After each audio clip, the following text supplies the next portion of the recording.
Ejemplo muy vago, ustedes no tienen nada relacionado a servicios de limpieza, podrían subcontratar limpieza.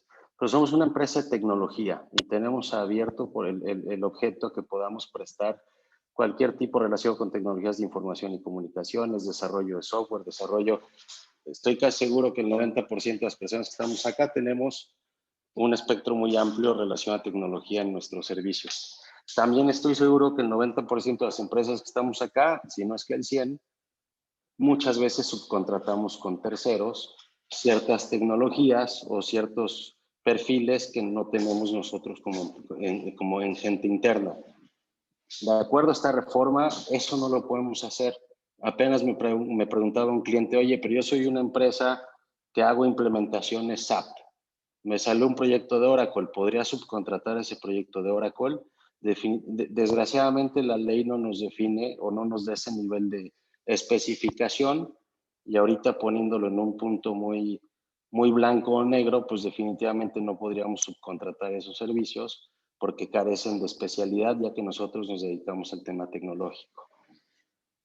Yendo a la otra cara de la moneda, nuestros clientes. Esa es otra de las preocupaciones más grandes que debe tener este grupo. ¿Qué pasa con nuestros clientes?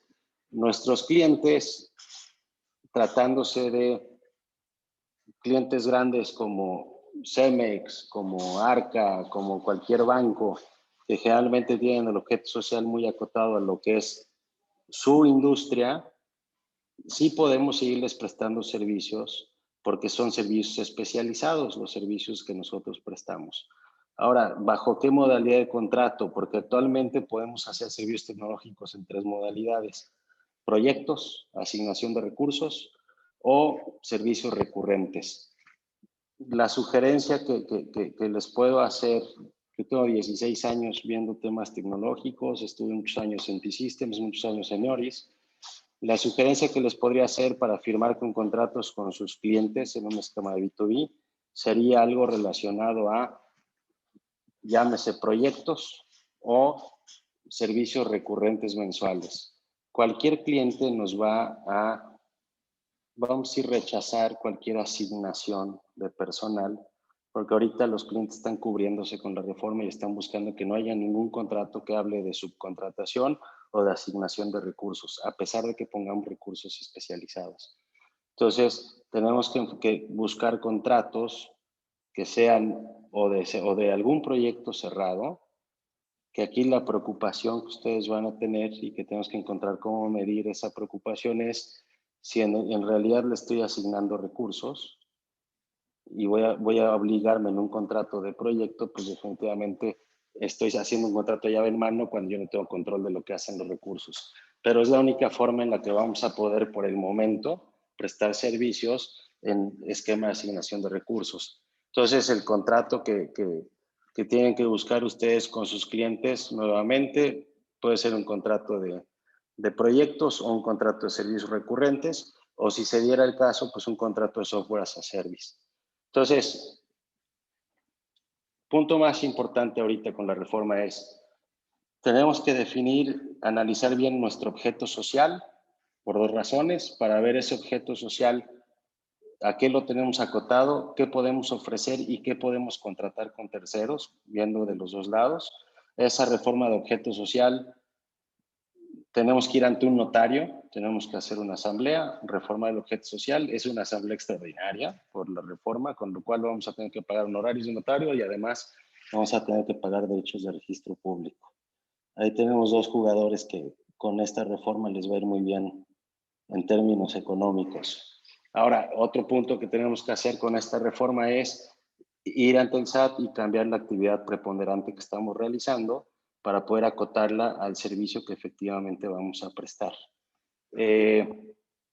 Otro punto que tenemos que hacer, definitivamente evaluar los contratos que tenemos, tanto con clientes como con proveedores, para identificar cómo vamos a acotar los servicios, tanto que presto como me prestan, para que sean totalmente especializados y no caigamos en un tema de que el SAT no nos lo reconozca como servicio especializado, nos lo paga como subcontratación y las consecuencias son tremendas, desde créditos fiscales por IVAs que no pudimos haber acreditado o ISR que debimos haber pagado, hasta incluso pues entramos a temas de evasión penales con evasión fiscal.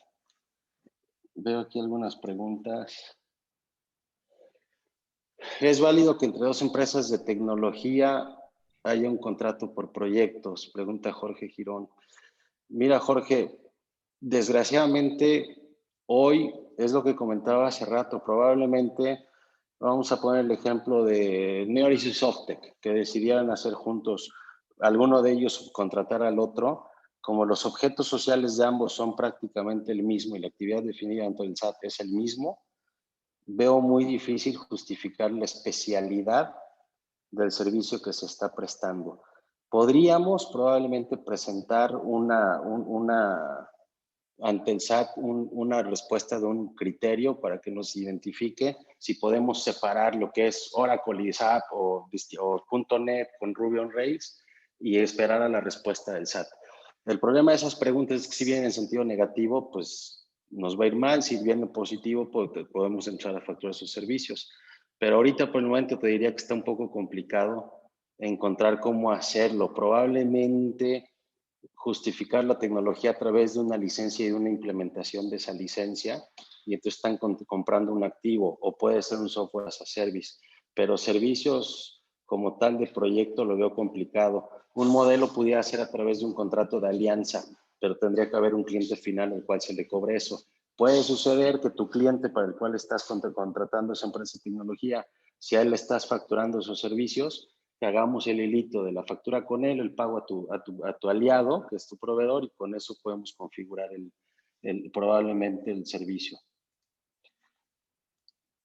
Veo varias preguntas. ¿Cuáles son los servicios especializados a los que se refiere la reforma?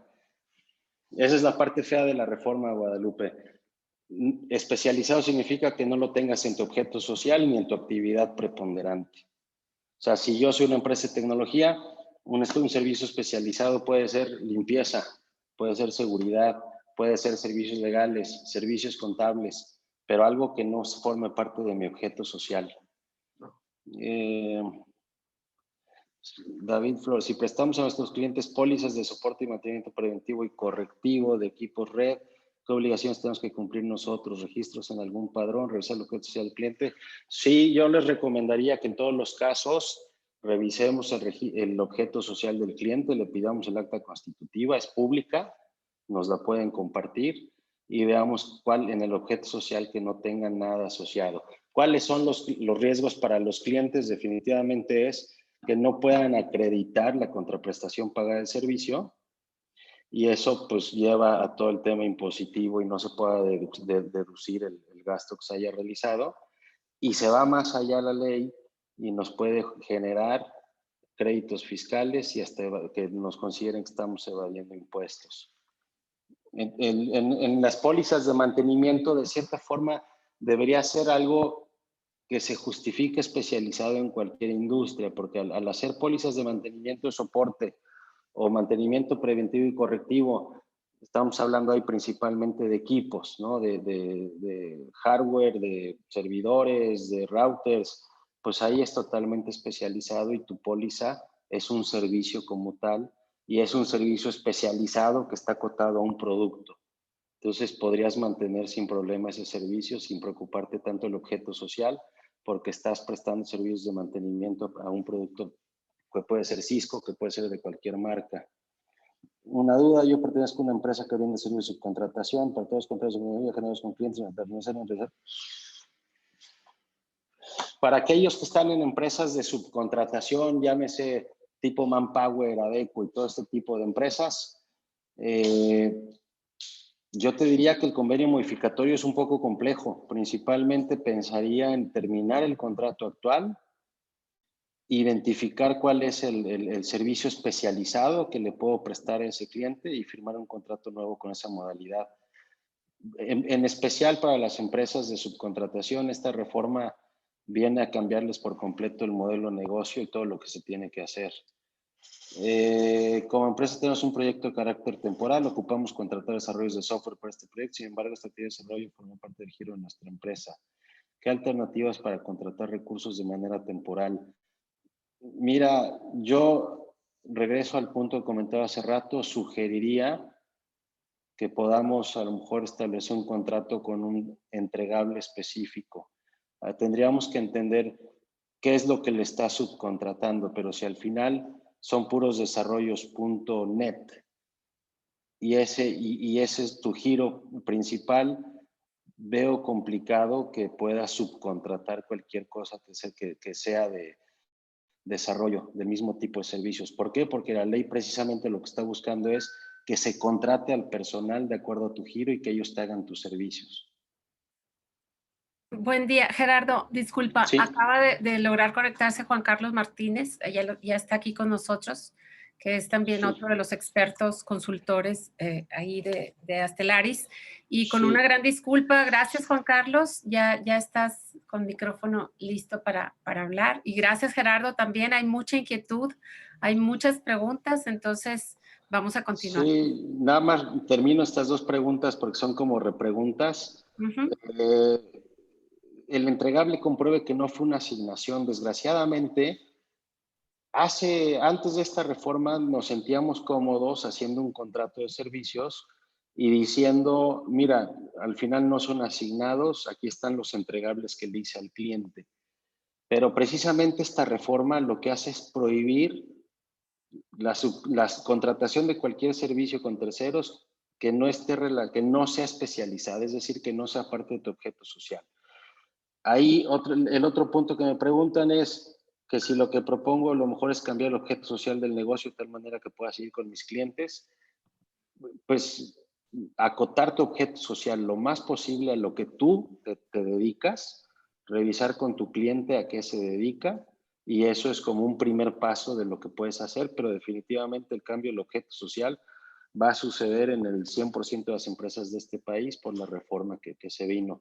Voy a dejar que Juan Carlos les platique, que insisto, es el experto en temas fiscales y esto deriva más de un tema fiscal que legal corporativo. Comentaba con Sonia y Ángeles que en mi participación aquí va a ser más un tema estratégico y del tema contractual, pero Juan Carlos es el súper experto para decirles qué podemos hacer desde un punto de vista fiscal y luego lo podemos aterrizar con mucho gusto al tema específico de ustedes. Adelante, Juan Carlos. Y muchas gracias. Buenos días. Buenos días a todos. Primero que nada, una disculpa por la demora. Tenía una audiencia que se prolongó excesivamente y realmente eso me hizo esperar un poquito. Pero bueno, vamos a ver. Déjame tratar de compartirles en pantalla.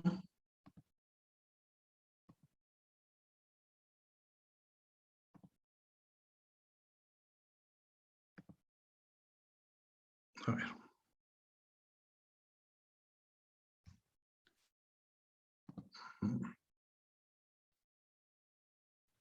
Es un poco difícil revisar la presentación. ¿Ya la pueden ver? No, aún no. Ok, si alguien me puede auxiliar a darme la autorización para compartir pantalla, pero empezamos para no estar más tiempo. La primera pregunta que nos tenemos que responder en este caso es, ¿brindo servicios de subcontratación o recibo servicios de subcontratación? Esto nos va a llevar a tener que definir cuáles son nuestras obligaciones y cuándo empiezan a correr nuestros plazos. Como Gerardo se los ha venido comentando, las empresas que en México brindan servicios de subcontratación tienen un reto muy importante a partir de la entrada en vigor de la reforma a distintos ordenamientos, entre los cuales se encuentra la Ley Federal del Trabajo. El viernes pasado se publicó en el Diario Oficial de la Federación el decreto que reforma, entre otros ordenamientos, la Ley Federal del Trabajo, la Ley del Seguro Social, la Ley del Infonavit, el Código Fiscal de la Federación, la Ley del Impuesto sobre la Renta y la Ley del Impuesto al Valor Agregado.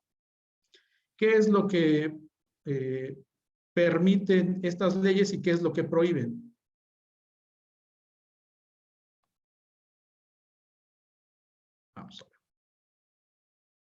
¿Qué es lo que permiten?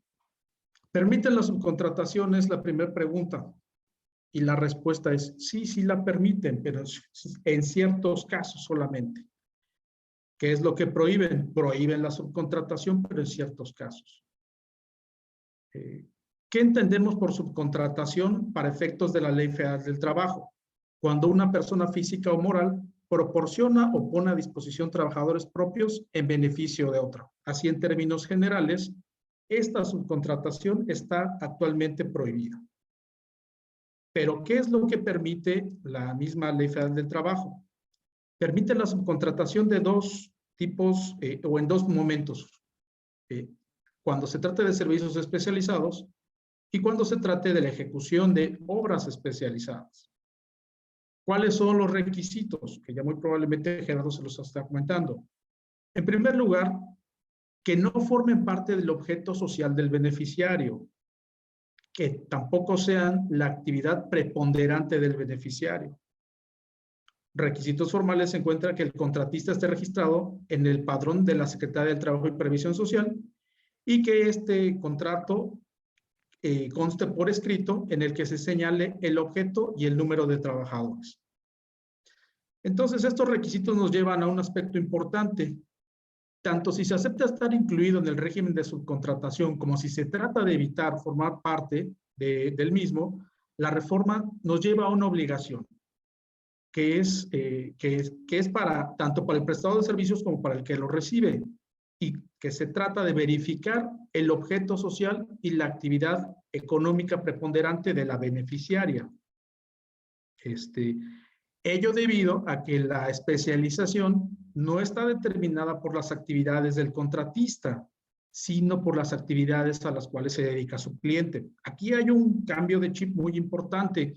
¿Por qué? Porque lo que tenemos que revisar esencialmente es no las actividades que yo estoy realizando. Ustedes pueden tener, o se entiende que una actividad especializada es aquella para la cual una persona, una empresa, se ha adquirido una serie de conocimientos específicos y que ninguna otra empresa tiene, o realiza un tipo de procedimiento muy específico que ninguna otra empresa tiene y que lo puede brindar. Eso es lo que comúnmente hemos entendido por especializado.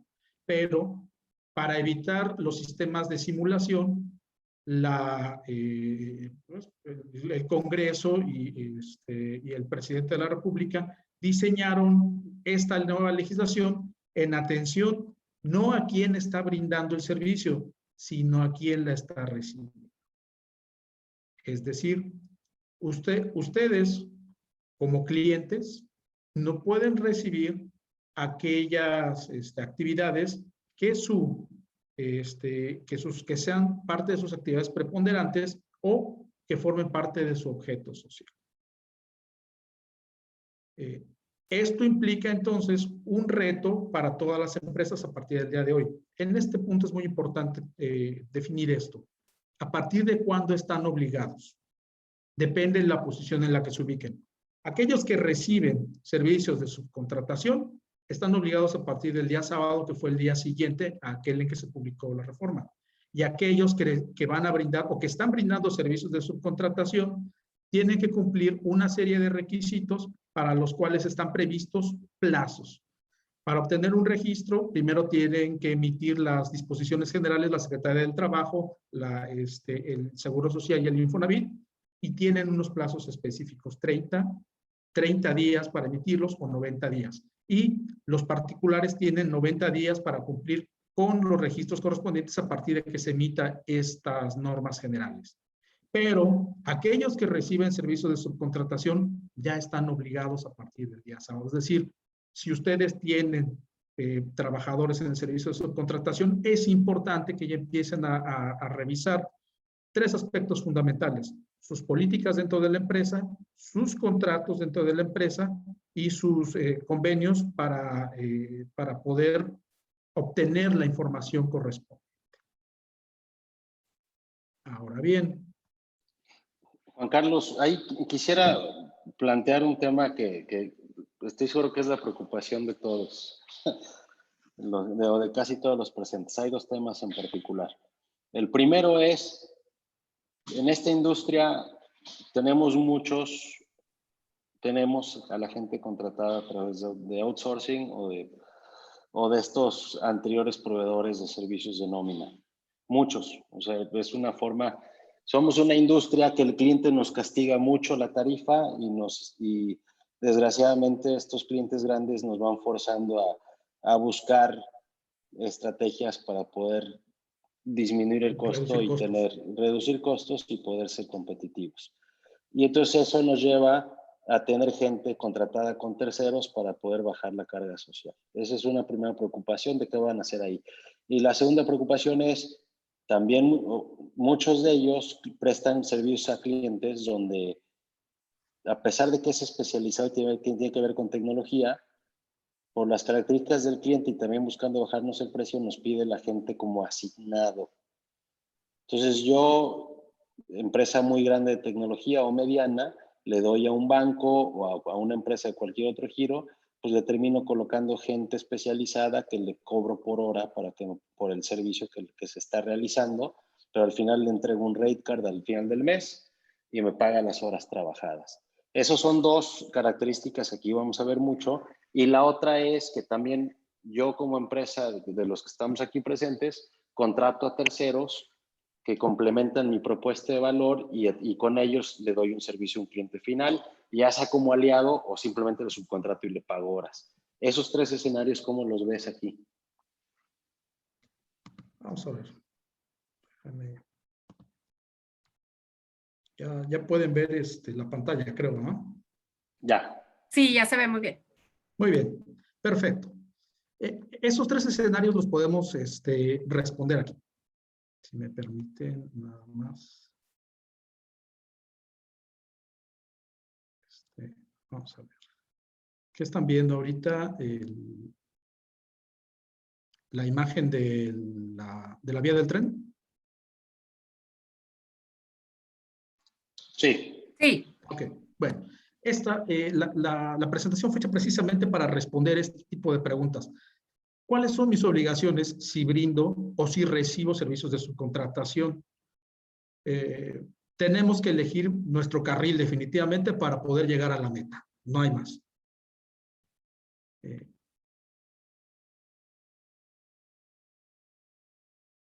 Vamos a ver nuestras obligaciones.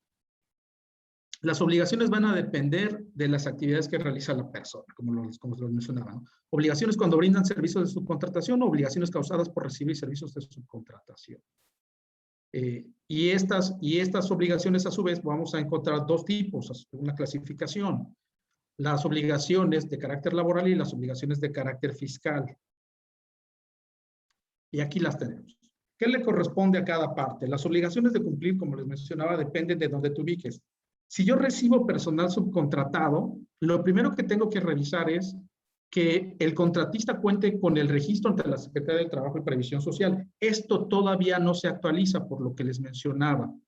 Aquellos que estén brindando servicios de subcontratación tienen que esperar a que la Secretaría del Trabajo y Previsión Social emita la normatividad correspondiente, pero tiene un plazo de 30 días la Secretaría del Trabajo para emitir esta normatividad. Entonces, hasta que transcurran esos 30 días o dentro de esos 30 días, sabremos cuáles son los requisitos para entrar a este registro. Pero un requisito que sí es muy importante que empiecen a cumplir desde ahora es verificar el cumplimiento de las obligaciones de carácter fiscal.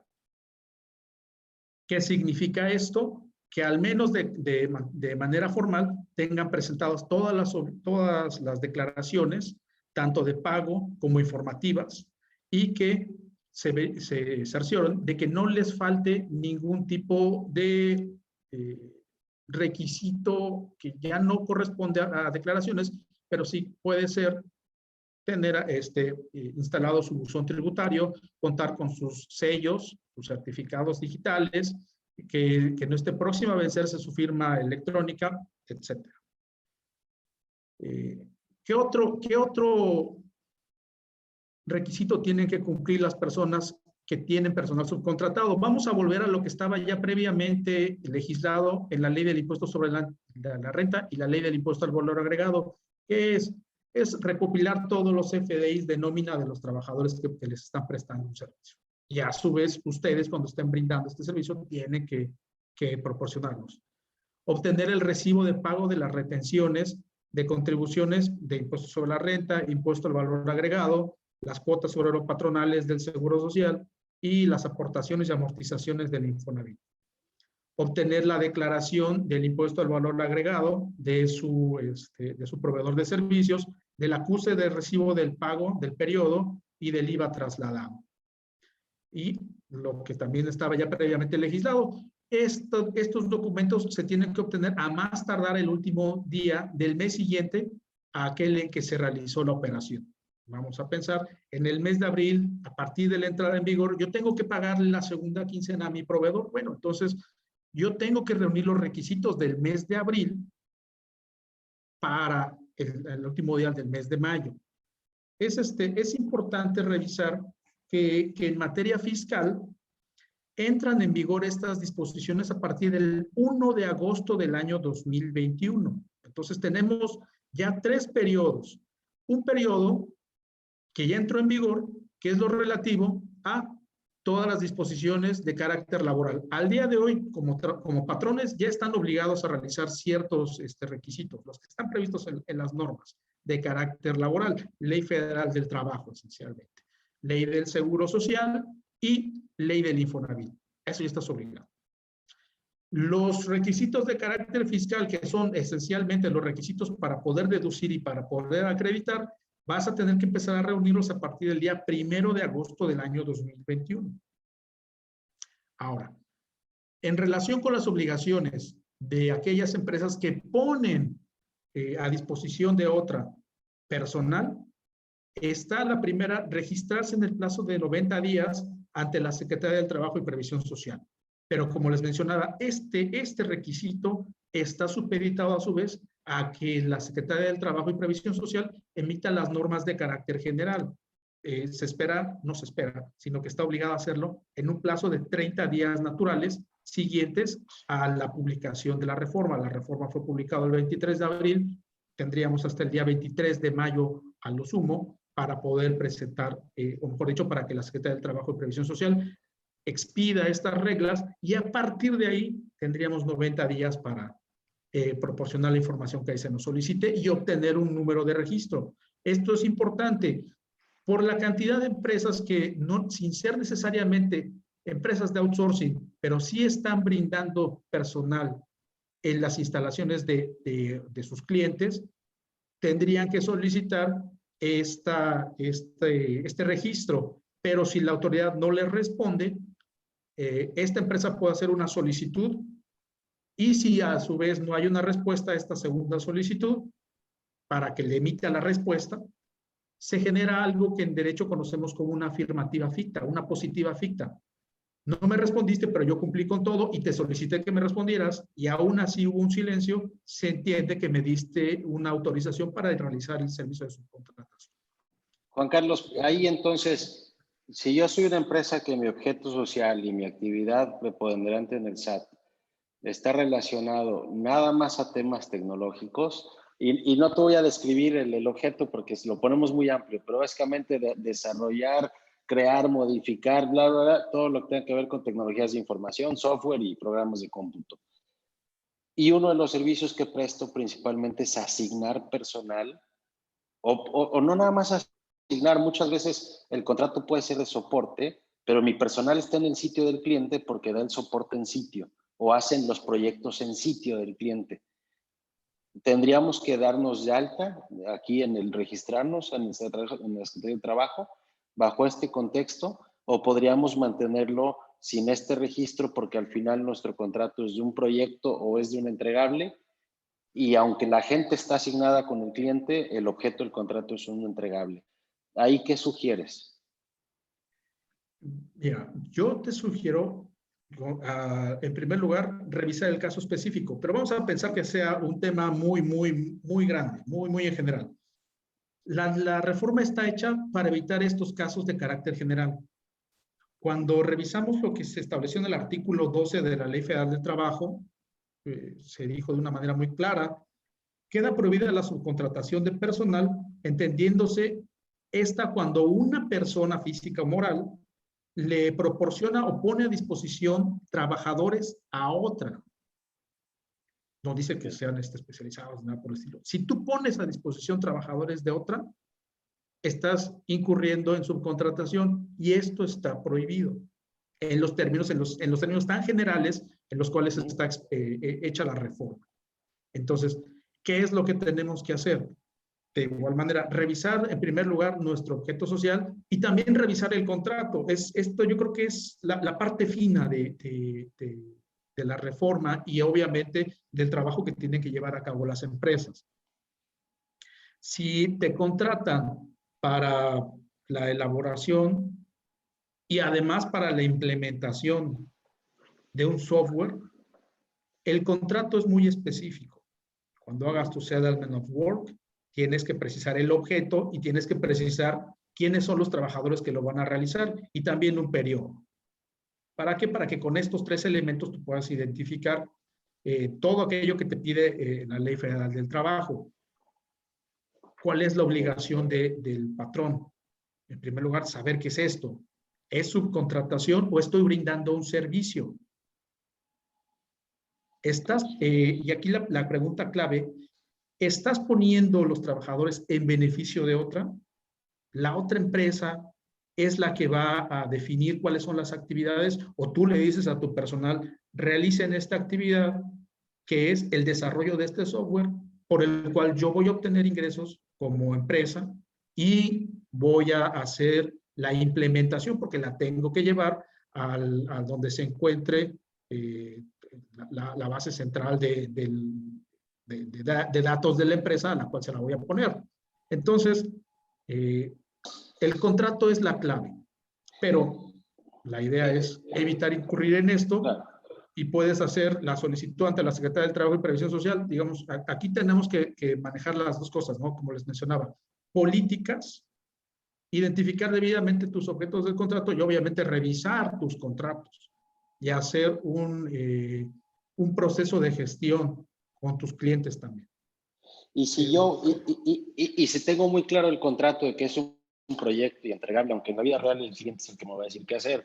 Ahora ya hasta hacemos células de desarrollo y el product owner queda en la cancha del cliente. Pero bueno, y con ese cliente el product owner en la cancha del cliente, pues lo estamos poniendo a disposición, siendo realistas. Pero bueno, el contrato vamos a pensar que lo estructuramos para que sea un entregable que yo tengo el product owner o project manager y yo defino lo que se hace. En ese contexto, ¿tendríamos que registrarnos en la Secretaría de Trabajo o no es necesario registrarnos? Porque muchos de ellos pueden tener esta duda ahorita. Oye, voy a estructurar, voy a cambiar mi objeto, voy a hacer mi contrato de entregables y de proyectos. Aún así, como la gente que estoy poniendo en los clientes están en sitio, ¿necesito registrarme en la Secretaría o no lo necesito hacer?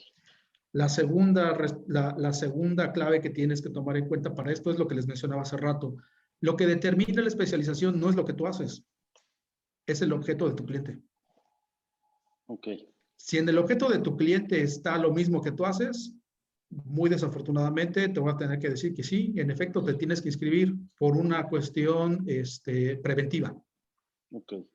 Pero si es un cliente Cemex y no tiene nada que ver con tecnología, ahí no tengo problema, puedo hacerlo. Lo puedes considerar, pero volvemos a lo mismo, tienes que cambiar tus políticas internas, tus sistemas de compliance y tu contrato. ¿Por qué? Vamos a pensar en el caso de una empresa transnacional muy grande que tiene una serie de actividades y que desconocemos cuál es su objeto social.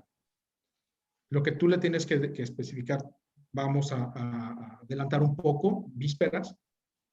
En tus políticas tú tienes que precisar de una manera muy clara a tu departamento de ventas y a tu departamento de implementación o jurídico y contrataciones, qué es lo que tienes que solicitarle a tu cliente. Le tienes que solicitar su acta constitutiva y en todo caso un disclosure agreement en el que te indique de una manera muy clara cuáles son sus actividades y que bajo protesta de adhesividad, fíjate a qué grado estamos llegando, bajo protesta de adhesividad te indique que no comparte los mismos que tú. ¿Por qué? Porque a su vez tú le estás enviando tu acta constitutiva en la que expreses o la que muestres cuál es tu objeto. Si no comparten el objeto, maravilloso, Vamos a ver a quién le corresponde revisar esto. Te corresponde a ti como proveedor de servicios, le corresponde al cliente como aquel que lo está brindando.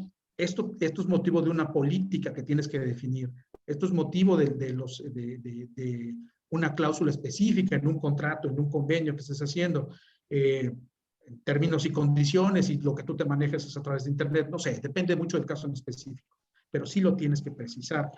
O sea, básicamente tengo que revisar mi objeto social, el objeto social de las empresas con las que colaboro, Así es. revisar mi contrato, modificar mi contrato, aventarle al cliente los bajo protestas de decir verdad y las declaraciones, y porque pues él nos está diciendo que sí se puede. Quizás cambiar mis actividades preponderantes ante el SAT, limitarlas lo más posible y llevar una gestión muy adecuada del cumplimiento, o lo que se le llama compliance, con los distintos obligaciones que nos impone la ley. Hablando así muy genérico. Obviamente hay que revisar caso por caso, pero eso es como el punto general, ¿no? Es el checklist que tienes que hacer en principio. Por eso les mencionaba en esta parte de la presentación que hay que actualizar políticas, contratos, incluso la contabilidad se tiene que actualizar. No estamos hablando de un tema menor. ¿Por qué? Porque esto, a pesar de ser meramente laboral, tiene implicaciones fiscales, y vamos a ver que incluso puede tener implicaciones penales. Pero vamos a quedarnos primero con este tema. ¿Cuál es la siguiente obligación para aquella empresa o persona física que está poniendo a disposición personal? Acreditar estar al corriente de sus obligaciones fiscales y de seguridad social. ¿Qué significa esto? Va a tener la extensión que considere pertinente la autoridad en sus reglas de carácter general. Por eso les digo, a partir del día sábado es necesario empezar a revisar que todas las empresas tengan al corriente todas sus obligaciones formales y de pago en materia de impuestos sobre la renta, impuesto al valor agregado, IMSS e Infonavit.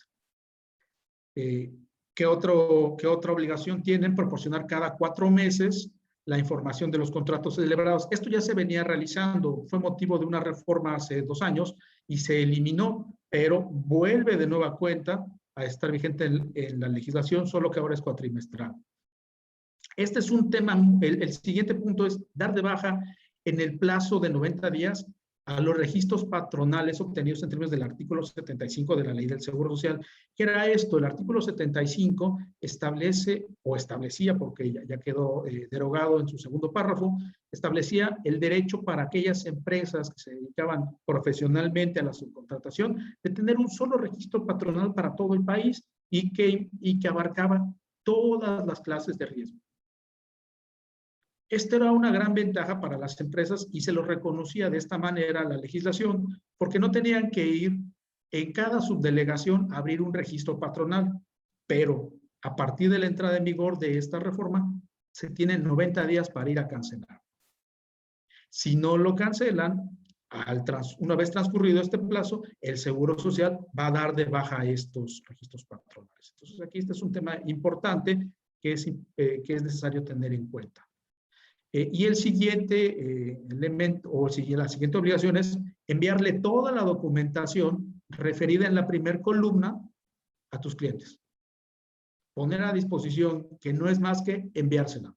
Y aquí lo importante y lo que era lo problemático de las anteriores disposiciones y que no se soluciona con estas es a través de qué medio se puede autentificar, dar fecha cierta, demostrar que el contratista está cumpliendo con sus obligaciones para con el contratante. En ejercicios anteriores se diseñó por parte del Servicio de Administración Tributaria un aplicativo, así se le denominó, para compartir esta información entre contratantes y contratistas. Todos sabemos que ese aplicativo no llegó a funcionar debidamente. Estamos hablando de empresas que tal vez tengan pocas operaciones y que no sea difícil realizar esto, pero estamos hablando también de empresas que por la cantidad de operaciones, el volumen de información que compartían era muy elevado. Y también todos conocemos, o para muchos es pan nuestro de cada día, el saber que las autoridades constantemente ponen en duda las comunicaciones que realizan proveedores y contribuyentes y están solicitando que tengan un requisito que se llama fecha cierta, que regularmente se obtiene a través de certificaciones que realizan notarios públicos o algunos otros procedimientos que establece la ley. Pero volvemos a lo mismo, por la gran cantidad de información, documentación, por la periodicidad que es cada mes, el realizar este tipo de certificaciones se hace inviable y se hace un gasto excesivo para las empresas. Entonces aquí de nueva cuenta vamos a tener ese reto, el reto de poder enviar la información y que se considere debidamente enviada. La siguiente pregunta es, ¿qué sucede si no cumplo? Yo sé que tengo que cumplir y ya sé que los temas laborales de seguridad social y de Infonavit, ya estoy obligado. Ya sea que yo brinde los servicios o ya sea que yo lo recibe, ya empezó mi obligación. Y para los temas fiscales, ya viene también a partir del día 1 de enero. Perdón, a partir del día 1 de agosto. ¿Qué tenemos que hacer? ¿Cuáles son las consecuencias del incumplimiento? De aquí, digamos, vamos a empezar desde el punto de vista negativo.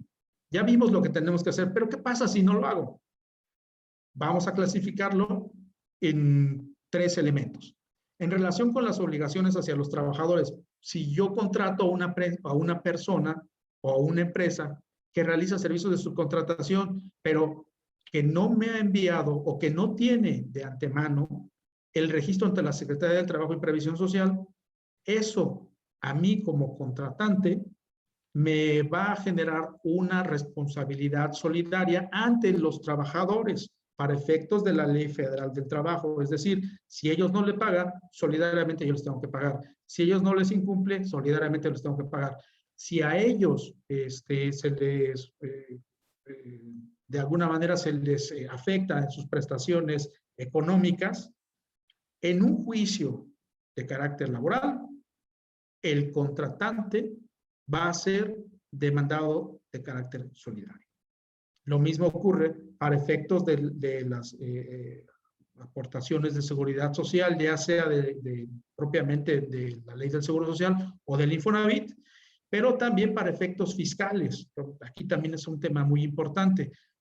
Aquí no solamente estamos hablando de obligaciones de pago que se tiene hacia los trabajadores, obligaciones de inscripción, obligaciones de retención y entero de cuotas obrero patronales y de aportaciones y amortizaciones para efectos del Infonavit, sino también estamos hablando de retención y entero de contribuciones para efectos de la ley del impuesto sobre la renta. Tratándose de este tipo de contribuciones, que son impuestos, también nosotros como contratantes seríamos responsables solidarios. La administración puede determinar un crédito fiscal a cargo de la empresa que haya contratado a esta empresa de outsourcing y determinarle ella el crédito fiscal. ¿En qué casos? En los que la otra incumpla. O no tenga el registro ante la Secretaría del Trabajo y Previsión Social. ¿Qué más tenemos? La sustitución patronal, creo que aquí este es un elemento muy importante. Tengo 2 participantes que alzaron la mano.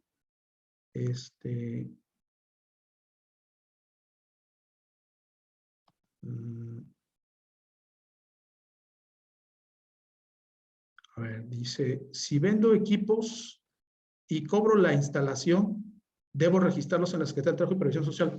Mire, hace ya algunos meses, si no me recuerdo, fue el año pasado a principios, el Servicio de Administración Tributaria emitió una serie de reglas para identificar cuáles servicios se está beneficiando al contratante y cuáles no. Claro, no es necesariamente aplicable para este caso, pero había unos temas muy, muy específicos y me voy a referir a 2 temas que los tenemos ya muy vistos. El tema de los servicios de contabilidad, los servicios jurídicos, y en estos 2 casos, el Servicio de Administración Tributaria resolvió que por el tipo de servicios que se está brindando, no se están, ¿cómo les puedo decir? no se debe considerar como subcontratación. Y en ese caso se refería a la obligación de hacer una retención de parte del impuesto al valor agregado. Dijo, no, en estos casos no tienes que hacer la retención.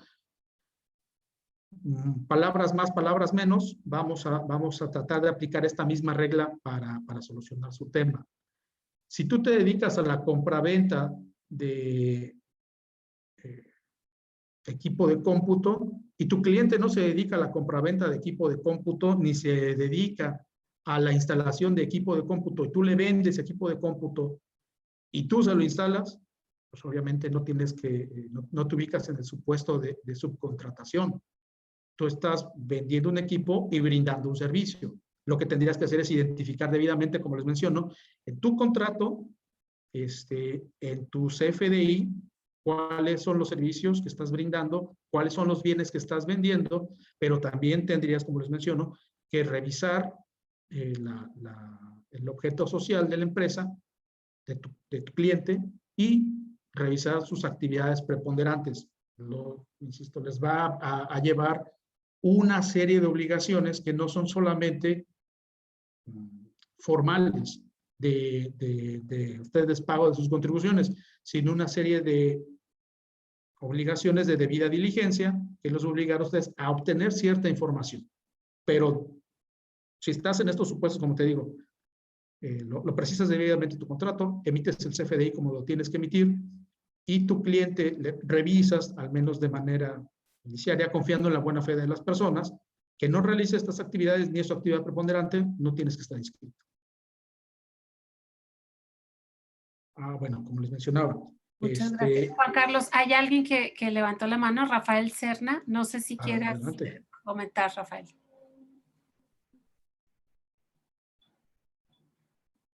También está Rafael Henry.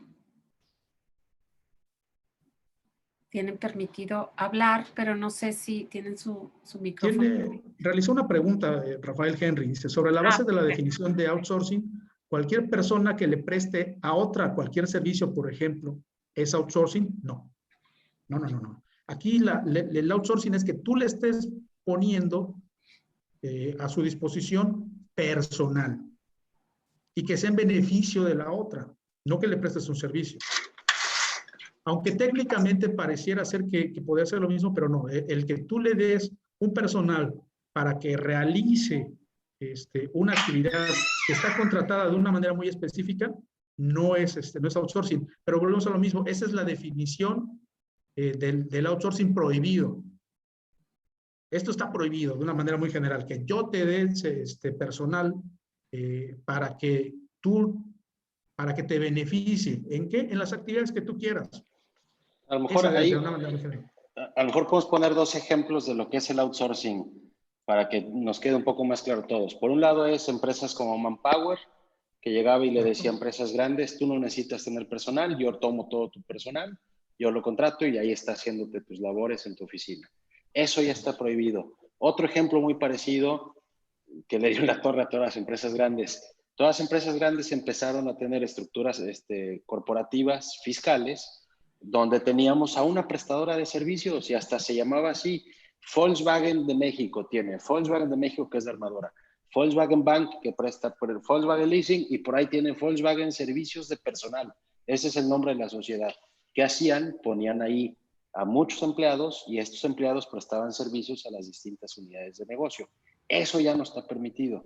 ¿Por qué? Porque dice la reforma, ellos tienen que ganar la PTU de estas grandes, no de la chiquita, donde no dejas nada de utilidad, entre otras cosas, pero esa era una de ellas. Por eso, cuando dijeron, bueno, está limitado el PTU a 3 meses, ¿verdad? Ya dijeron los empresarios, bueno, está bien, vamos por ahí.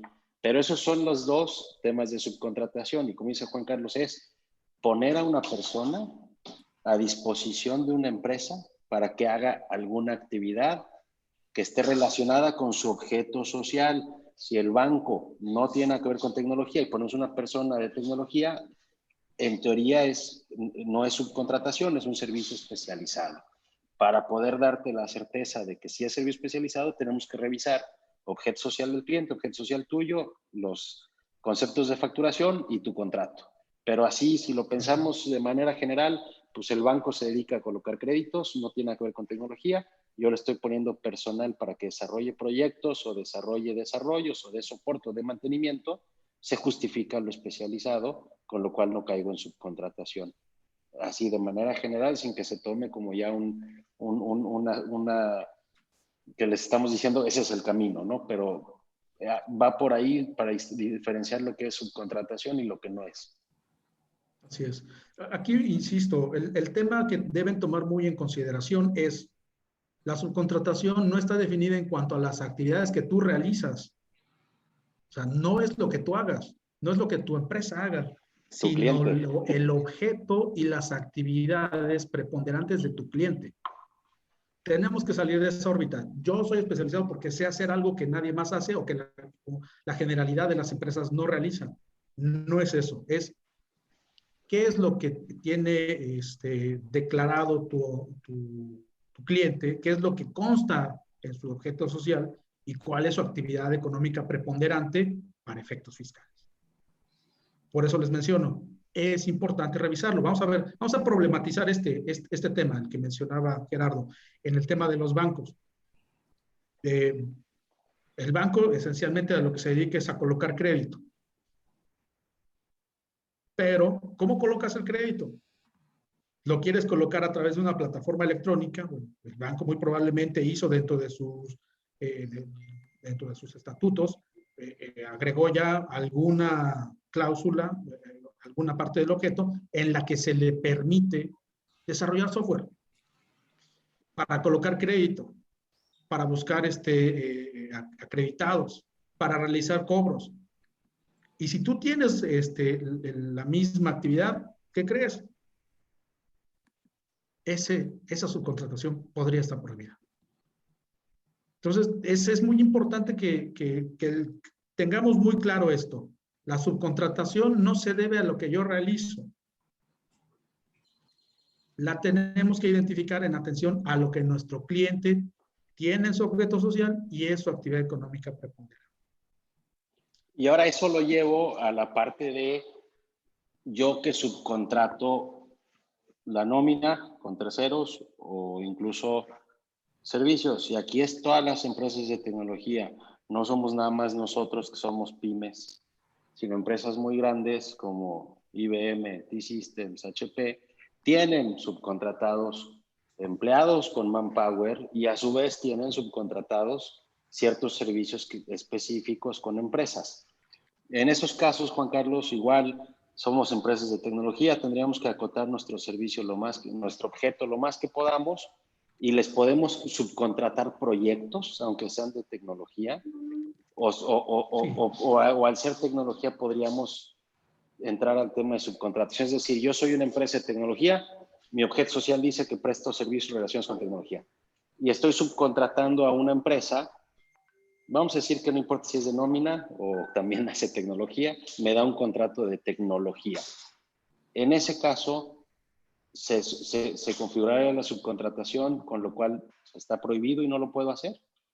O por ser un proyecto temporal de una tecnología en particular, sí lo puedo hacer.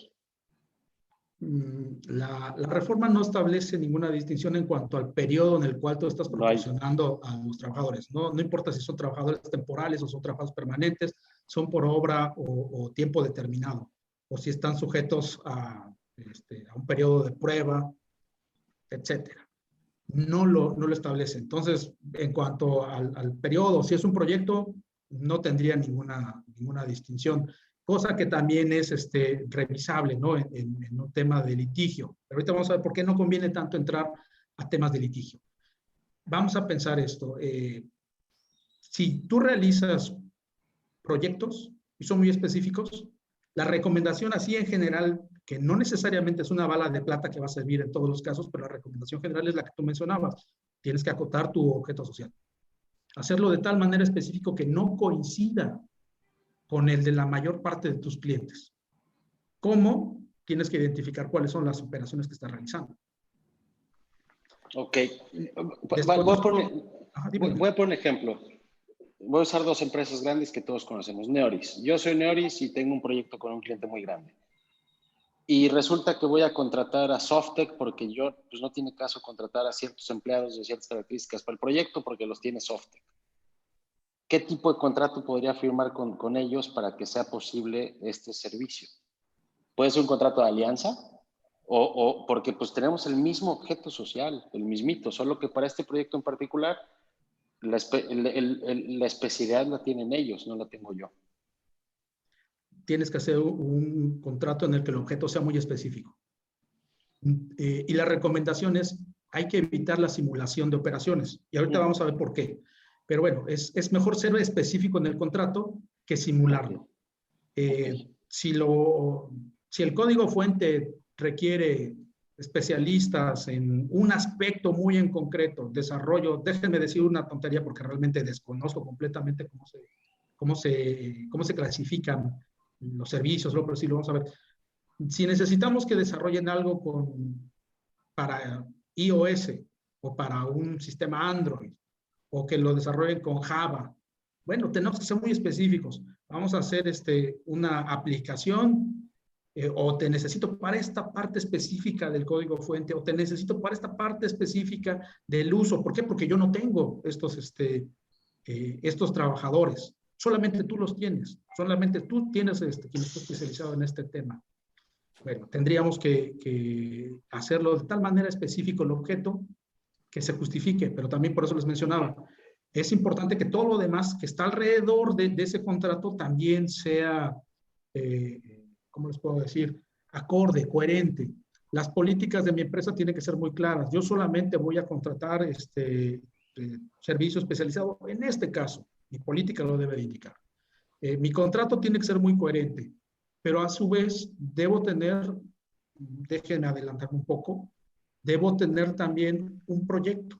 Ya sea que trabajes con Scrum, ya sea que trabajes con un procedimiento de cascada, necesitas un acta de constitución de proyecto. Bueno, en ese acta de constitución de proyecto tienes que indicar cuáles son los requisitos indispensables para llevarlo. Bueno, entre esos requisitos indispensables se encuentra el conseguir talento con estas especialidades y que tú no tienes en la empresa, pero ya lo identificaste. Okay. Ya revisaste con recursos humanos, o talento y cultura, o como lo quieras llamar a tu área de personal, que no tienes instalada esa capacidad, careces de esos recursos. Entonces vas a necesitar a alguien que lo haga. Bueno, a este grado de especificidad me refiero.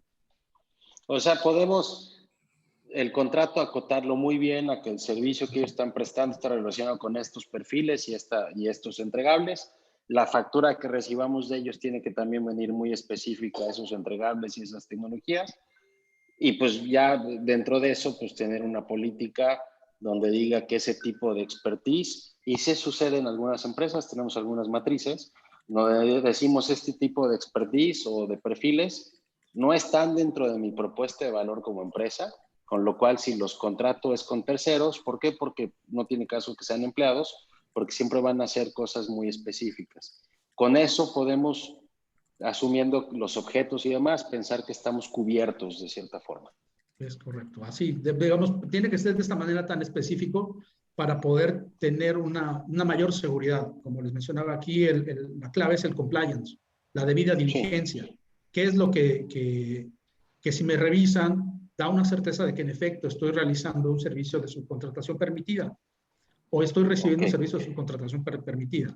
Eso, digamos, es el tema. Aquí un poco contestando esa pregunta de por qué en lugar de firmar el contrato con Softec no contratamos a esa persona directamente, que nos puede decir la autoridad. Con esta especificación que estamos haciendo de que de acuerdo a mi política, a mis políticas, estos perfiles yo no los contrato porque no está como parte de mi propuesta de valor como compañía, mi objeto social, el contrato y la factura muy bien acotados, lo podríamos hacer. La autoridad siempre nos va a hacer problema por todo, eso nunca nos lo vamos a quitar, pero entre más acotemos y tengamos todas estas medidas implementadas, mayor probabilidad de que no sea un problema con la autoridad que tenemos. Así es, por eso les mencionaba, aquí la clave es la debida diligencia. Adelante. Juan Carlos y Gerardo, estamos sobre tiempo. Yo creo que esta charla sí da para más, da para mucho, ¿verdad?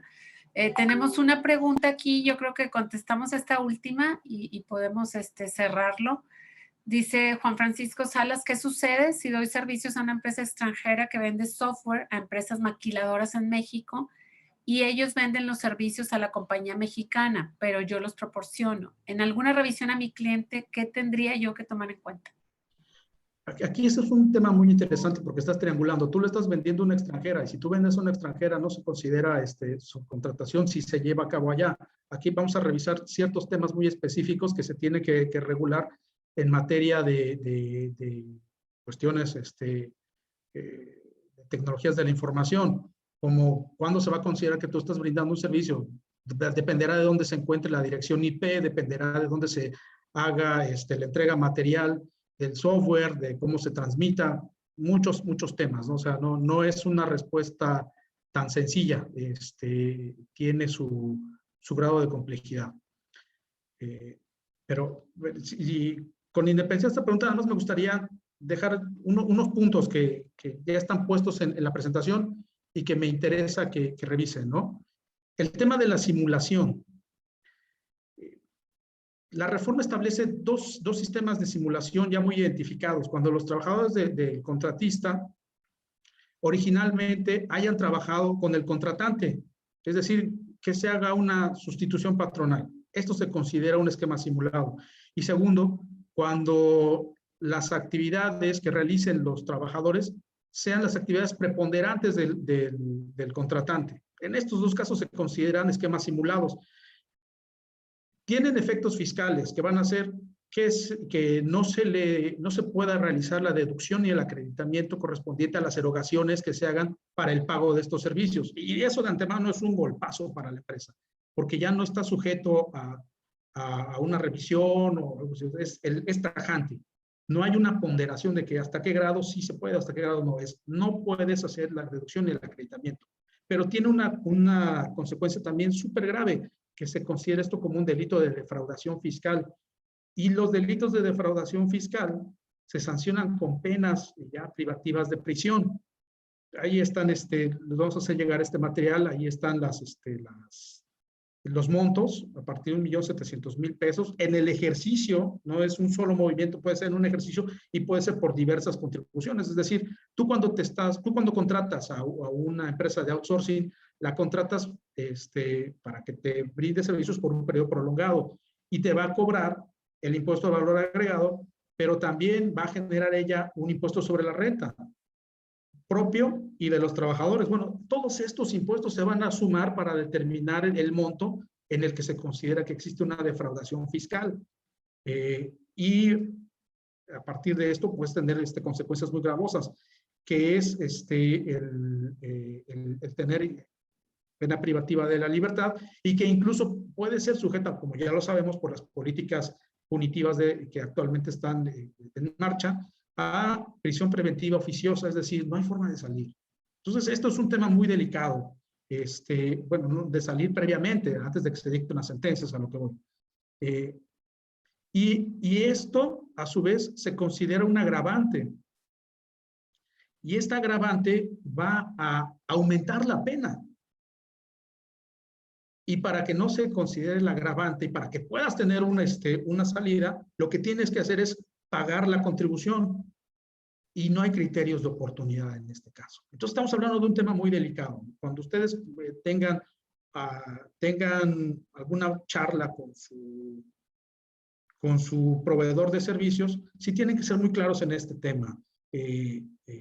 No pueden aceptar simulaciones, es un tema muy delicado.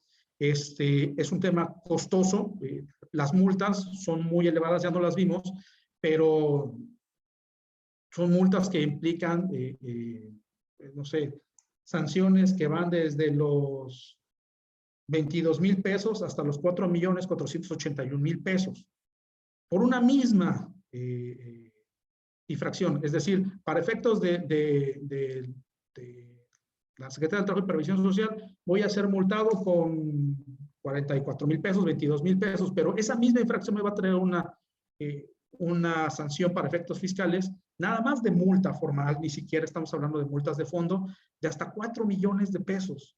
Entonces ya con esto por mucho se exceden los beneficios fiscales que hayan obtenido por el ahorro.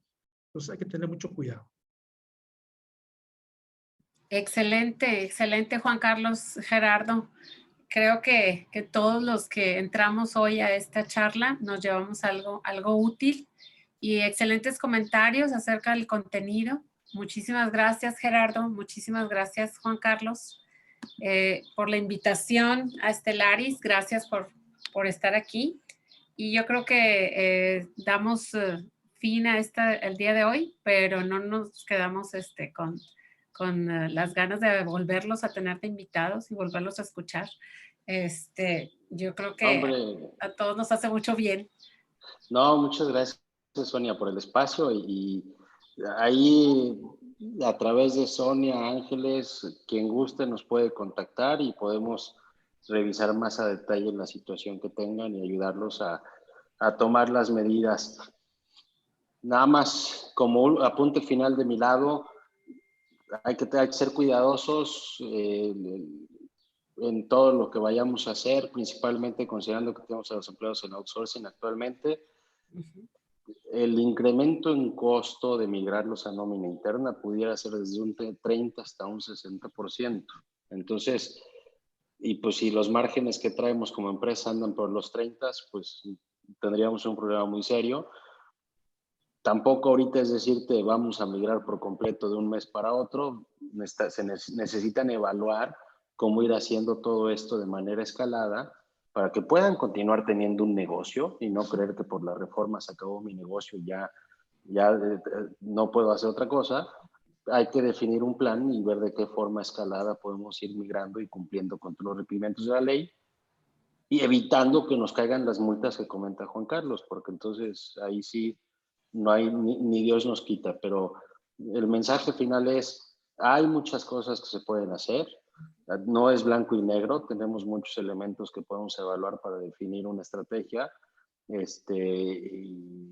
aquí estamos a la orden por si los podemos apoyar con cualquier tema que ustedes necesiten. Muchísimas gracias, Gerardo. Juan Carlos, nos preguntan si la presentación la pudiéramos compartir. Con mucho gusto. Este webinar ha sido grabado, entonces, pues a sus correos de registro les va a estar llegando la presentación de Juan Carlos y el video. Y ahí les dejé una liga en el chat para que nos hagan el favor de responder una encuesta de satisfacción. Solamente por último me gustaría comentarles algo, sí, claro. nada más. Procuraré no tomarles más allá de 2 minutos. Como bien lo dice Gerardo, hay muchas soluciones. Así como la reforma trata de establecer limitantes, también se ha establecido con las 3 reformas que se han llevado hasta este mes, diciembre, marzo y abril,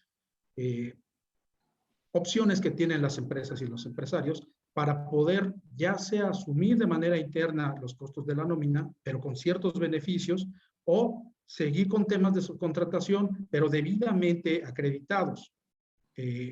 Para esto, como también les mencionaba Gerardo, no podemos estar considerando una solución única. Necesitamos tomar en cuenta cada caso en específico.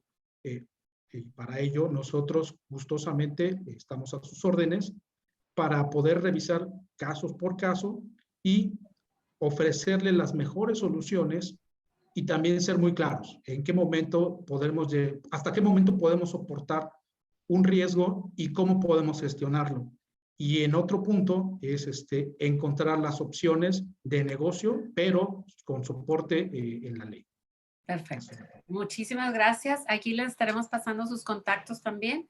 Y entonces damos por terminada esta sesión. A nombre del Clúster de Tecnología les damos las gracias a todos por su asistencia y su tiempo y nos esperemos ver pronto. Gracias, Juan Carlos. Gracias, Gerardo. Gracias a ustedes. Que estén muy bien. Gracias. Gracias, igualmente. Buen día a todos. Gracias, Sonia. Muchas gracias. Igual, bonito día. Bye, bye. Igualmente, gracias.